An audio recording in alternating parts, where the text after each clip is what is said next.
In today's episode, we have Noah Mittman with us, who is going to talk about his 4-phase system for online course creation. You will also get to hear how to do proper market research to validate your course topic, how to create content your audience will actually want, and promotional strategies to get more people to your course. And now, on with the show. Welcome to the Online Course Igniter podcast, where you'll hear from successful course creators and how they were able to turn their passion into a thriving online business empire.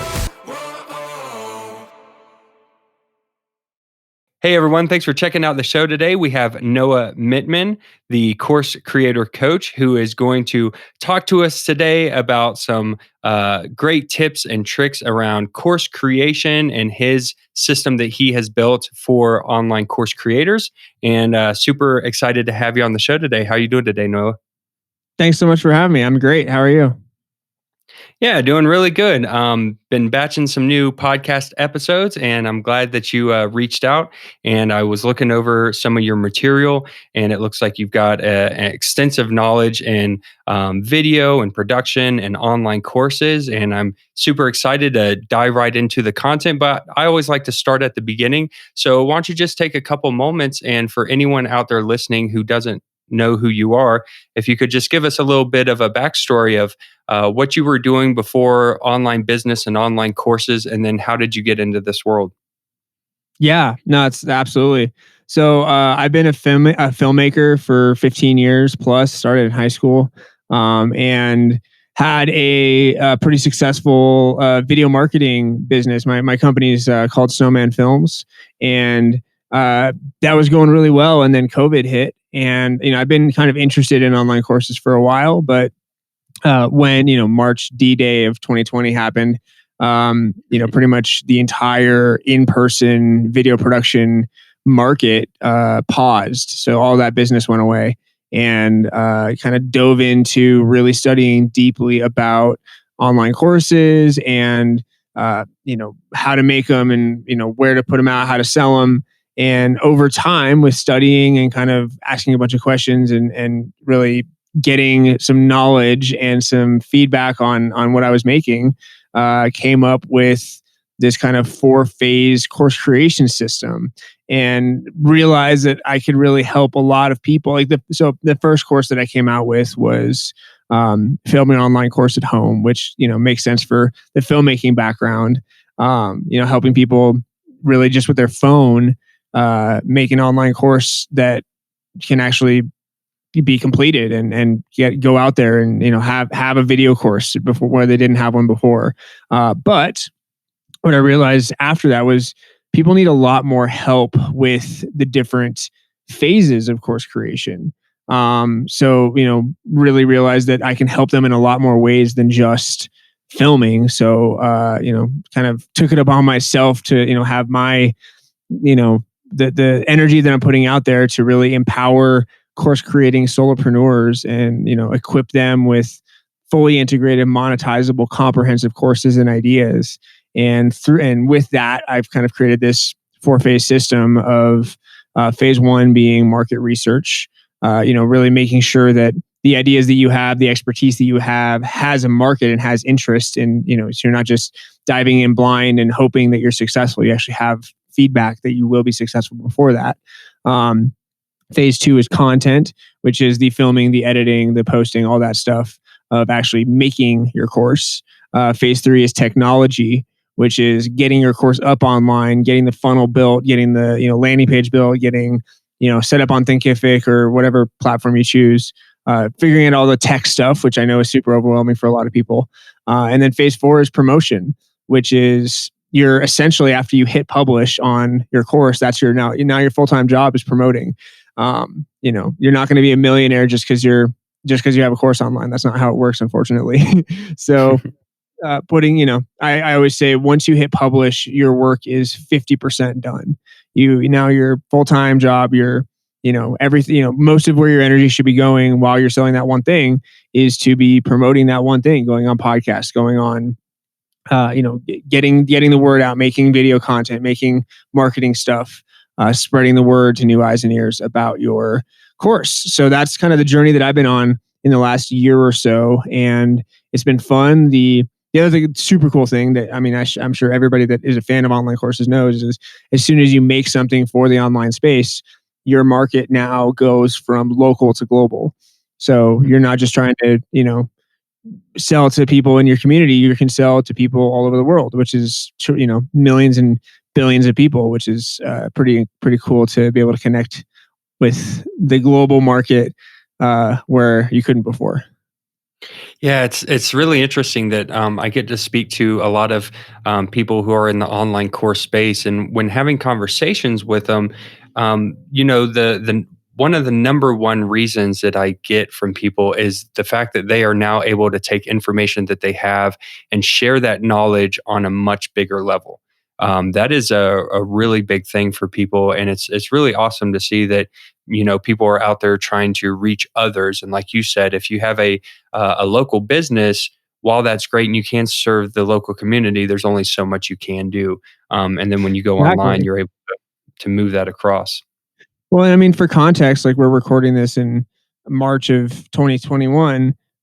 Something like COVID happens, and that local community gets shut down. And say you have a brick and mortar, you can't use that for a little while. Like I think really to ensure success for the future for all businesses, you need to be able to have online offerings, products, services, whatever it is, to be able to connect with the online space, because that's where the future is. And that's, again, why not open, if you can open up to a bigger market, why not?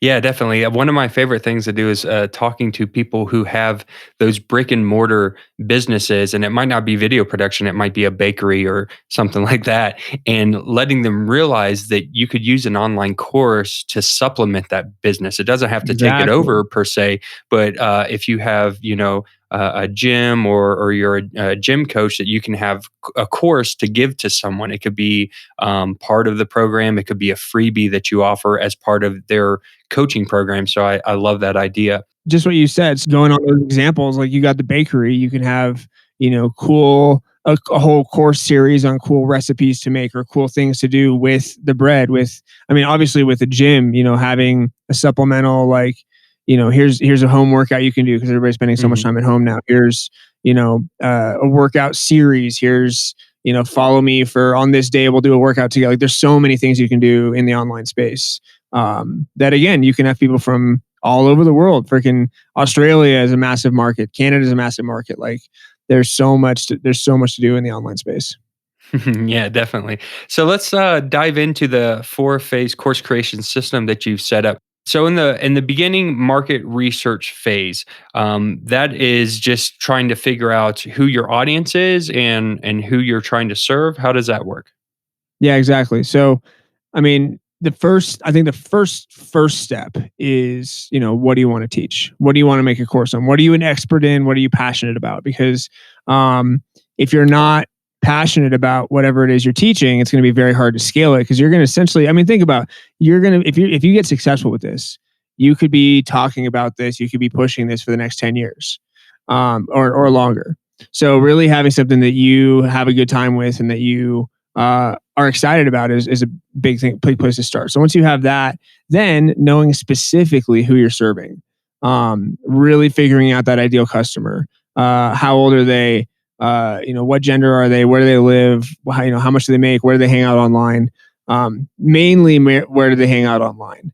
Once you know who they are, because that is your connection with your target market, your ability to find them and engage with them and like authentically get to know them is going to be your kind of benchmark for how well your eventual course is going to do. Because if there's no interest there, if you say, hey, making this thing on this subject, anybody interested, and you get no yeses, then you know that maybe you need to pivot what you're doing or figure out a different way in. But say you post, so for me, it was my first course was, hey, course creators, do you want to make your courses look, sound, and feel more professional with video? And in one group in Facebook that I posted that in, got like 500 comments on that saying yes, please. So I knew that there was a demand there right off the bat. Okay, so Let's use the bakery example, and let's say that Yeah, I work at a bakery and I make really good bread, and I've talked to some people who have mentioned, hey, you should create an online course and teach people how to make this amazing bread that you make. What would be the first step someone would take? How do you go about finding that audience and finding out if this would be a course people would be interested in?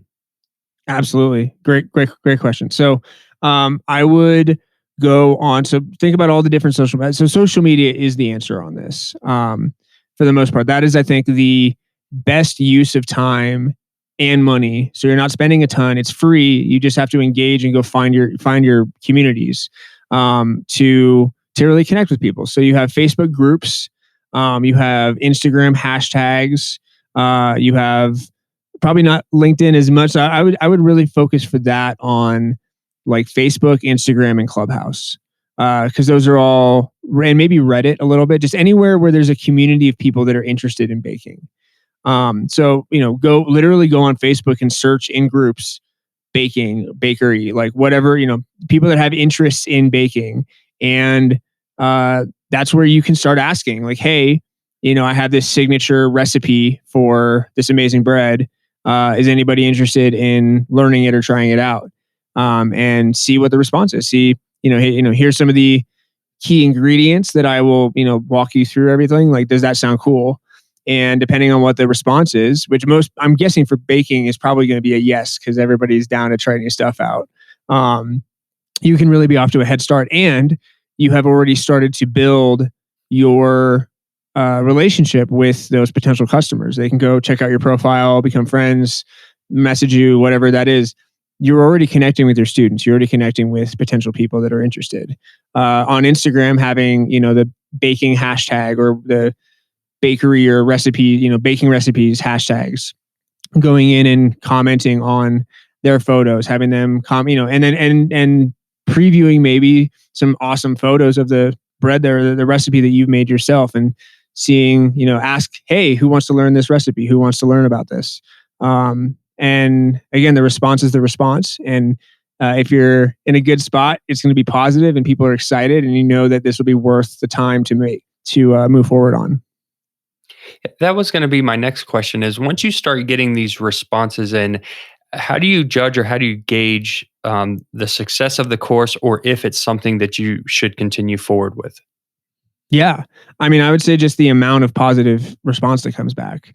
If people are excited, if people are like, "Oh my god, I need this, and this would help so much." I've been looking for new recipes. I've been, excited about getting into baking in general. If there's positive response, then cool. If there's, on the flip side, and can be the kind of hard pill to swallow a little bit and like figure out what the next thing is or the next way in that you can kind of make a course is if that response is negative or meh, hey, have a new recipe, would anybody like to try it out? And if you get no responses, that's definitely a thing. And if you're like meh or nah, I'm good, then there's people are just less interested in that, which is fine. It's just, hey, what other thing within my niche, within my expertise, can I make? So like for me, I started out with that first, filming online course at home course, which has done decently well. I've made a couple thousand on it. But it wasn't, the smash hit, six figure, boom, I'm in, got it. What that made me realize was that, again, people needed more help on more phases of the course creation process than just the content, just the filming. So now that I've opened up the coaching and my next course is going to be about how to optimize your social profiles to bring in emails for you and build your audience as you go automatically, which I know is kind of the first step within the market research to kind of build your list. Because another thing within market research that you want to start doing is getting your email list, getting your text messaging list going. Because it's the idea of there is traffic that you own and then there's traffic that you don't own. Traffic that you own is your email list, your text messages, your website, whatever, wherever people are giving you their information willingly, and you can kind of contact them out of the algorithm. Traffic that you do not own is social media. This is, they can shut your Facebook down anytime. They can shut your Instagram down anytime. I had that happen actually a couple months ago where I was, I guess, misusing commenting features and messaging features on Facebook with, reaching out too much and too often. And they thought I was spamming, and they shut my account down for like a month. And I thankfully got it back. But it shows you that at any time, the algorithm, the companies can shut your stuff down without any reason. And if you haven't, gathered that info on your audience to bring them out of the social media algorithm, those may be lost contacts. So really getting them into your circle, into your space, is important.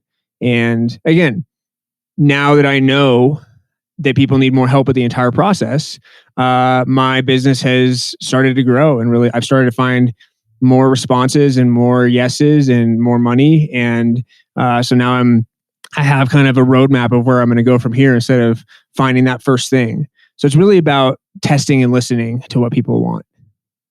Okay, very good. So you go out and say you're on Instagram, you're posting on Pinterest, your recipes, and you're in Facebook groups and you're talking to people, and people seem really excited about the idea, and you know that you've got a good idea for a course. What would the Yep, next step be after that? absolutely. So a couple things. Um, you need to ask them the right questions. So I love the specific recipe example, but that is also kind of, there's not a whole lot of other things to ask around that. So once people say yes to that, let's just keep going with this specific example. Once you know that there's interest in the recipe, then you can go ahead and make that course. You can write it out. You can film it. You can edit it. You can get it. That's so filming and editing is stage two. That's the phase two, excuse me, the content phase. So that's actual creation of things. So I definitely recommend scripting out what you want to talk about. Because especially with online courses, you don't want to waste people's time. You want to be efficient with what you're talking about and how you're delivering information, and um, also figuring out the way that you want to deliver information best. With especially with baking, having the visual of what you're doing is huge. So video is very important for that. You're not going to get as much out of audio as you will video on actually seeing what you're doing, and maybe having a download worksheet to step by step, or the recipe, the pieces of the recipe in a download. So there's three ways essentially to deliver information, which I've covered a little bit here. So you got video, you got audio, and you have written. And you need to figure out which one of those or which combination of those is going to be best to deliver your information on your course. And yeah. And then for the course itself, the setup in terms of writing it, you can have your modules and your actual like lessons. So think of your modules as it's like writing a book. Your modules are your chapters, and then your lessons are your paragraphs.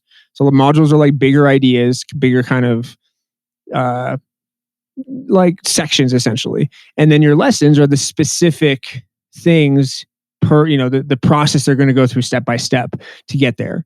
And what I say is, for your lesson, you can have as many modules and lessons as you want.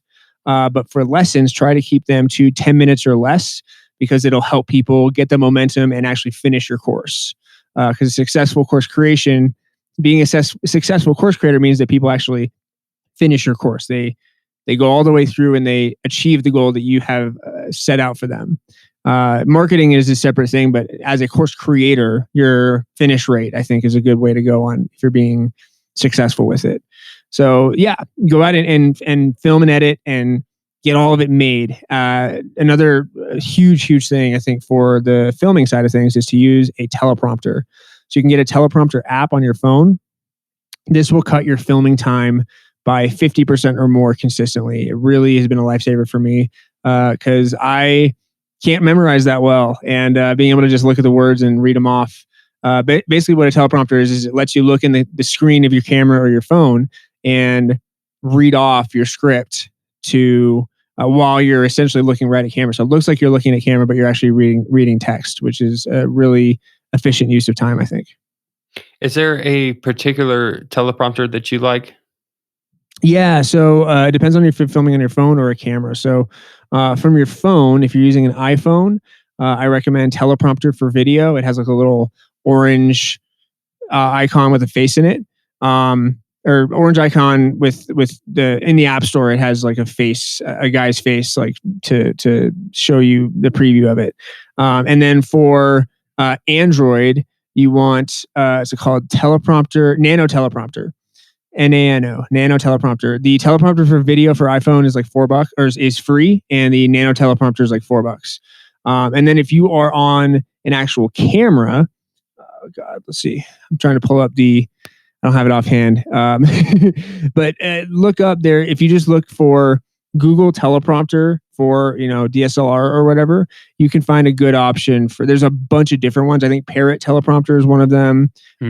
There's a bunch of options for less than $200. You essentially put your camera, you attach your camera to the back of the teleprompter, and all a teleprompter is a piece of glass at 45-degree angle and like an iPad or a phone below it, so that you can, and then essentially what it does is it loads the text to where it's right in front of the camera. So it looks like you're looking directly in the camera, but in fact you are looking at text being reflected and then mirrored on whatever app you have on your iPad to be able to read it off. Facebook groups are a wonderful way to build a community, have conversation with your audience, and provide tremendous value to your raving fans. But did you know they can be a great way to generate leads too? I use a program every day called Group Convert in my business that takes the answers when someone joins my group and immediately pushes them to a Google Sheet, something that had to be done manually in the past. That means that I can ask for an email address and one of the 3 questions in exchange for a lead magnet, newsletter, or other offer. Group Convert then takes that email, sends it to a Google Sheet, which can then be sent off to my email marketing software, automating my Facebook group into a lead generation machine. If you would like to learn more about this amazing software to generate leads for your business, then head over to onlinecourseigniter.com/group convert. That's onlinecourseigniter.com/group convert. You have the ideas and you have basically your modules and your lessons kind of mapped out. You go through and kind of think about the step-by-step process. But how do you go about really outlining or structuring the course? Is there any tips or tricks that you can give for someone who is maybe struggling on how they should structure the course or outline the course? Yeah, I would say, it's really it's putting yourself in your students' shoes as you go. So think, okay, if now I knew nothing about this, what what way of this progressing makes the most sense for their journey? In what way can I teach? I mean, again, the perfect thing is the baking thing. What is the process for baking, and how can you walk people through from ingredients to putting it all together to throwing it in the oven to having it look nice in a presentation plate or something. Like, think about that process for anything that you're making. What is the journey they're going to go through, and what makes the most sense for what you're teaching to run with that? So again, I mean, just like the process we're talking about here, 4 phases. Try to break it down into a simple, digestible process that they can learn off of. The more simple you can go, the better. The more name it, the 4-phase course creation system, something like that they can structure information in their heads around that will make sense as they go through it. Okay, very good. So we have our idea. We've talked to our audience. We validated the idea. Yep. We think about our modules, our lessons. We're putting that information together. We're scripting it and outlining it. We're recording, whether it be video, audio, or text. And we have our content put together. What is the next step in this process? Now you got to get it online. It's an online course. So you choose your hosting platform. So your course needs to be hosted somewhere. It needs to live somewhere.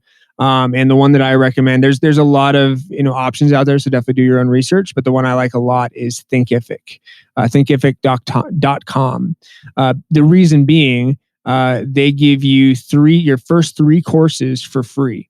in their free plan. You can have up to 3 courses for free, which I don't believe any of the other course hosting platforms have.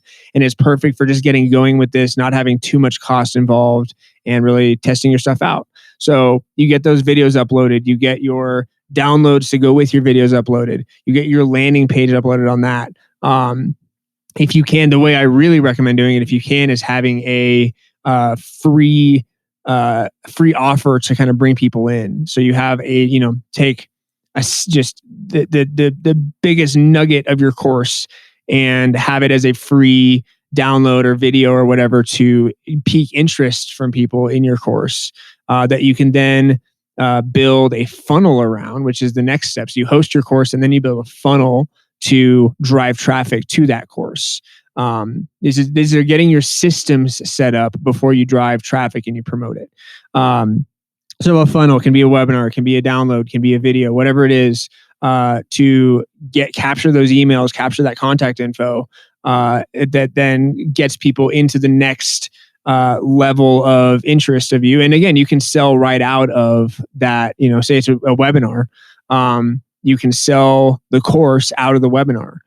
So for me, it's the one I have up right now is 3 secrets to successful video content. So it's successful filming your course. That leads people to the step-by-step course of how to actually film, but they can at least get a little bit of value from the webinar, from the funnel setup. So it's hosting. So technology, that phase is hosting and the funnels that lead to the hosting. So getting the traffic actually converted into customers.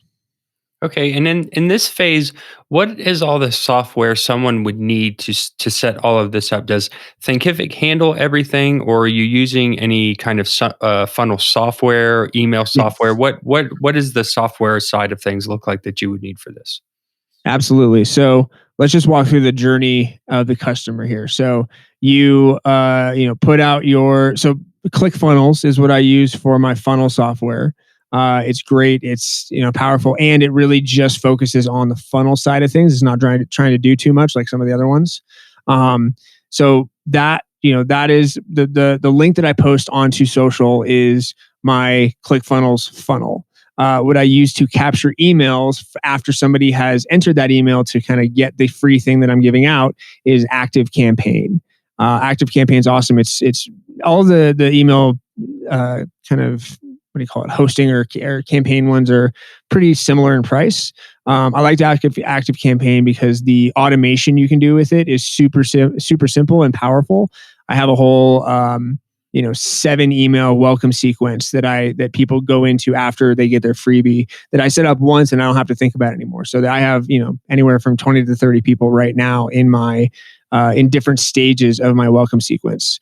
So ClickFunnels that's linked to Activecampaign, and then ClickFunnels can link over with a button over to your Thinkific course.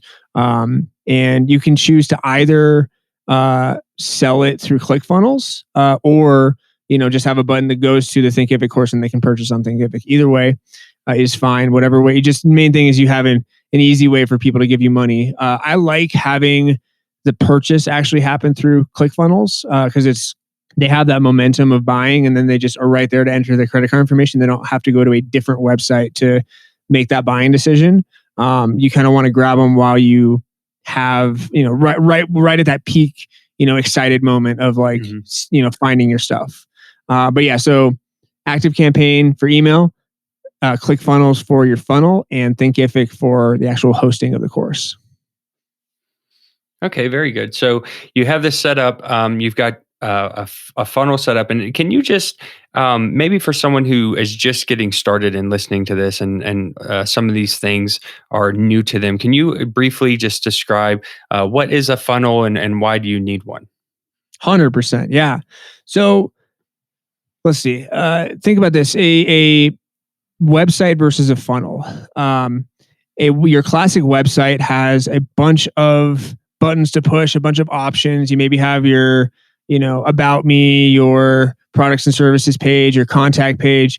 It is cool for somebody to kind of see who you are, but it's not, getting a specific action out of that website is a little bit harder than a funnel, which is literally a series of landing pages that are very simple, that have, sales copy on it. They maybe have some video elements, they have some photos, everything that is leading towards a specific action for people to take, which is to press a button to hit the next step in the funnel or to buy something. So it's all a specific oriented task around giving value and getting actions from people, getting them to press the buy now button.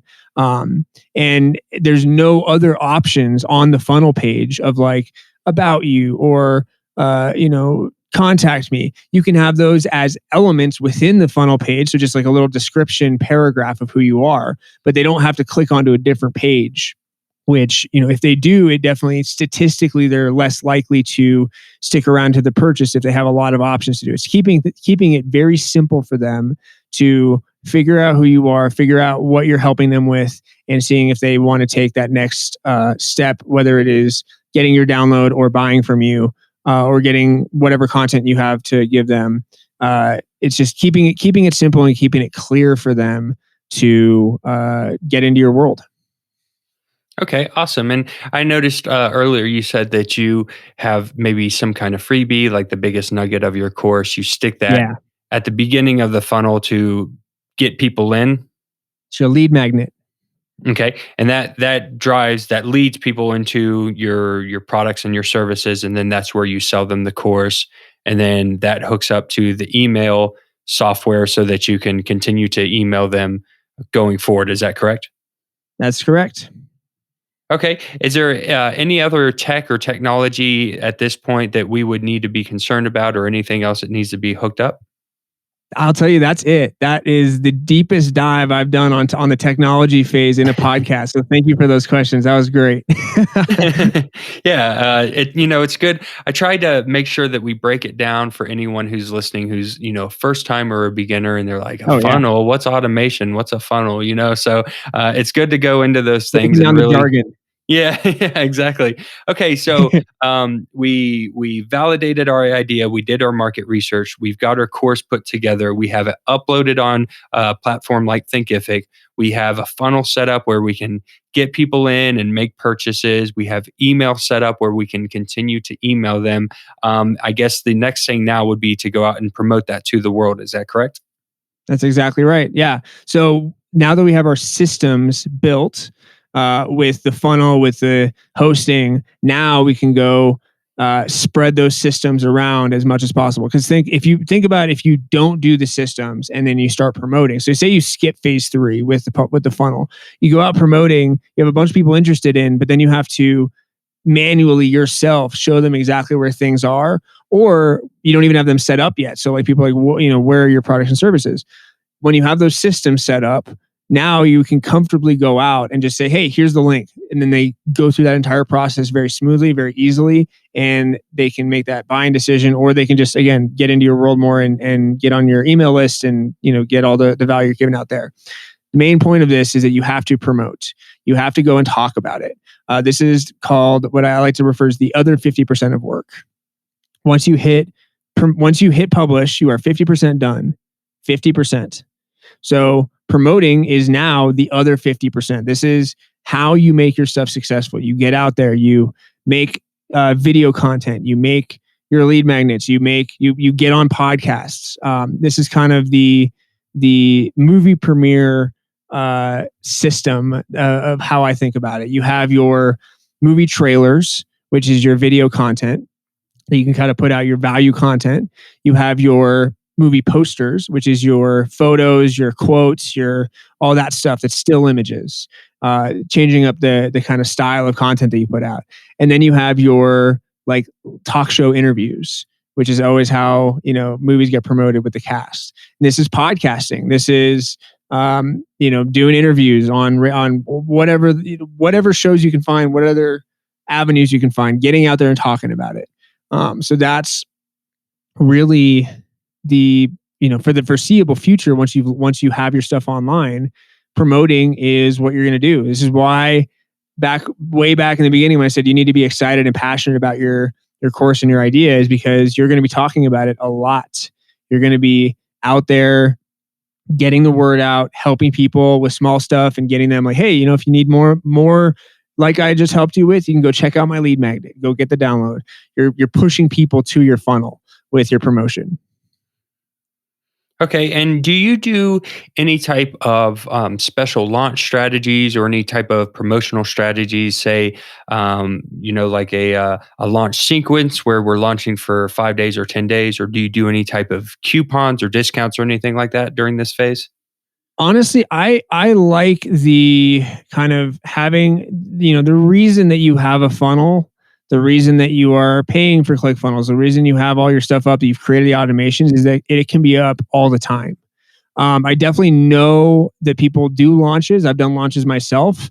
Um, and you can for sure do launches. You can, have a week where you put out a bunch of content, you have a special discount that you run, you have like extras that you throw in on top for the same price to kind of entice people to come in.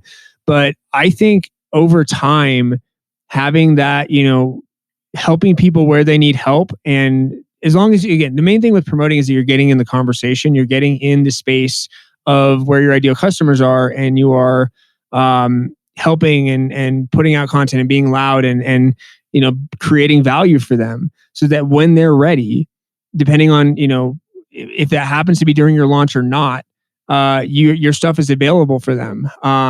That's just my style. I know there's a bunch of people that do the launching. There's a bunch of people that just do the evergreen.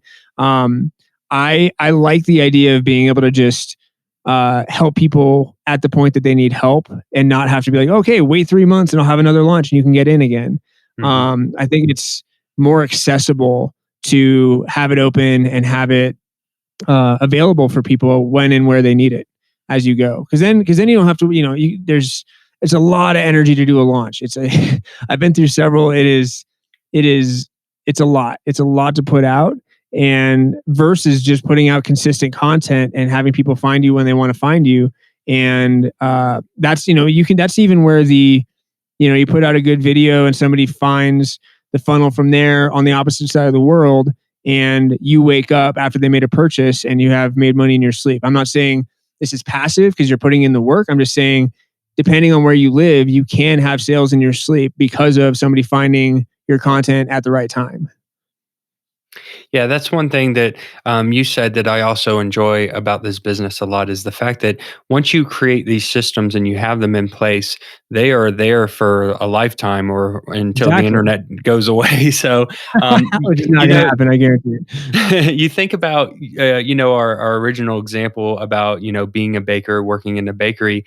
If you are doing that as a business and you are sick one day and you can't show up to work and you can't make that bread, you can't make money because you are Exactly right. subject to that service. Now I'm glad that we have all kinds of people out there who will do these things and create bread and not just do online courses or no one would ever eat.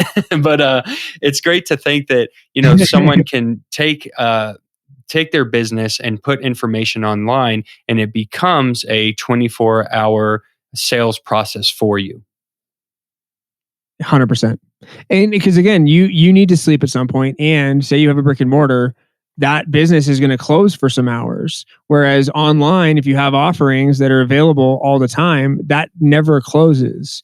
And again, the whole being, promotion and creating consistent content, doing that, movie premiere like release strategy of always be making videos, always be putting out photos, always, be going on and podcasts and connecting and having conversations.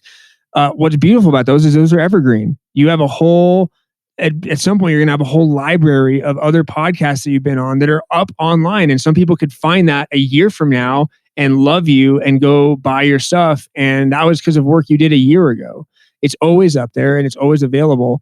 And I love that.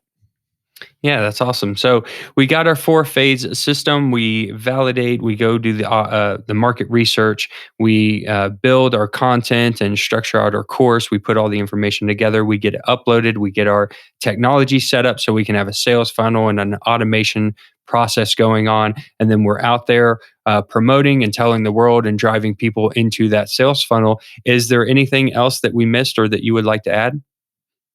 I would say, other than that, also is listening to your audience once it is up, and especially the people that have gone through your course, and really asking them questions on how the experience was for them and what could be better.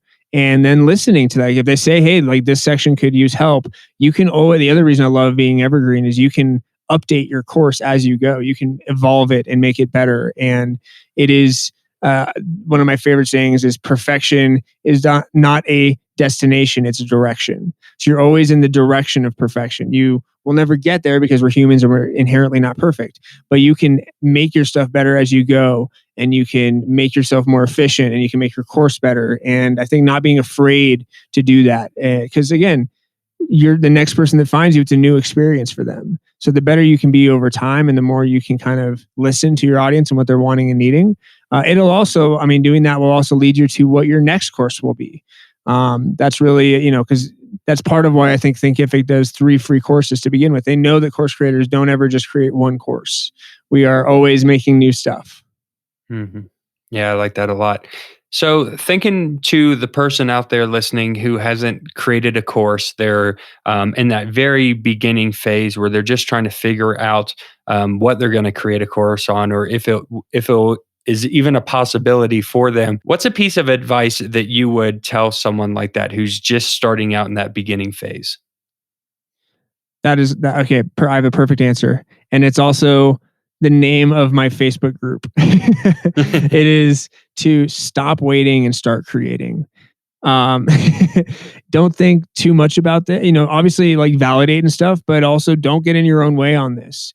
Get out into the kind of playing field here and try some stuff out, and make some stuff and see what works, and just start creating.